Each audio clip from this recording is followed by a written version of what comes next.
Hello साथीहरू, स्वागत छ तपाईँहरूलाई मेरो अर्को मिनी ब्लगमा। अनि आज चाहिँ हाम्रो घर अगाडि एउटा अनलाइनको ठुलो गाडी आएको थियो।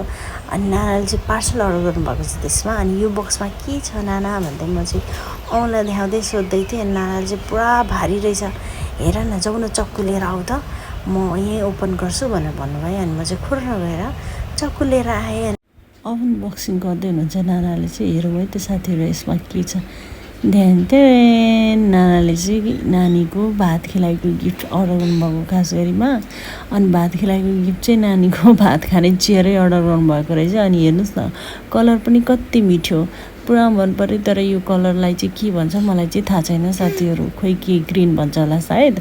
अनि वाइट पुरा मन पऱ्यो मलाई चाहिँ। अनि नानाले यहाँ चेक गर्दै हुनुहुन्छ सामानहरू छ, कति के छ छैन भनेर।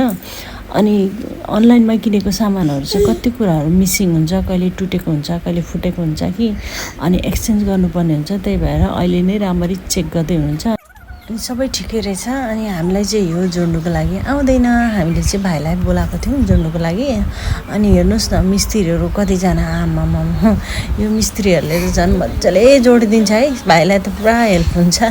अनि यहाँनिर भाइले चाहिँ फोनमा हेर्दै हुनुहुन्छ कसरी जोड्नुपर्ने भनेर।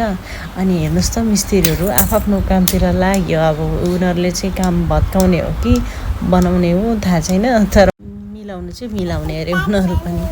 अनि यो चेयर चाहिँ आङीले नानीको भात खुवाइको लागि अर्डर गर्नुभएको थियो। अनि मैले त्यतिखेर भिडियो बनाएको थिएँ, तर यो भिडियो चाहिँ ग्यालेरीमा थियो क्या साथीहरू। अनि भिडियो चाहिँ मलाई कति खिच्नु मन लाग्ने हो, पुरा जग्गा सर्छ भिडियो खिच्नुको लागि चाहिँ।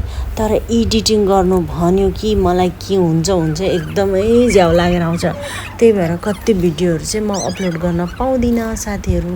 अनि बहिनीको चेयर पनि भाइले जोडिसक्नु भयो। अनि बहिनीलाई राखेपछि हेर्नुहोस् त, मेरो छोरी कति खुसी भयो। अनि रिद्धि चाहिँ बिचरा, बहिनीले मलाई लात्ताले हाँग्यो भनेर हात देखाउँदैछ। अनि मैले उसलाई माया गरेको, त्यति गरेपछि उसको निको भयो।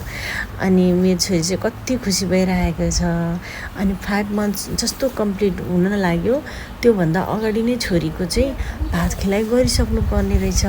अनि हाम्रो छोरी चाहिँ 5 मन्थ कम्प्लिट नभइकन भात खुवाइ उसको गऱ्यो। अनि गरिसकेपछि चाहिँ अनि मैले चाहिँ खास गरीमा 6 मन्थ कम्प्लिट भएर मात्रै उसलाई खाना खुवाएँ। अनि अहिले चाहिँ मेरो छोरीले मजाले खान्छ। तर यो भिडियो चाहिँ 5 मन्थ कम्प्लिट नभइकन हो है साथीहरू। हेर्नुहोस् न कस्तो मजाले बसेको छ ऊ चाहिँ। अनि अहिलेको लागि चाहिँ यति नै। हस्, धन्यवाद साथी।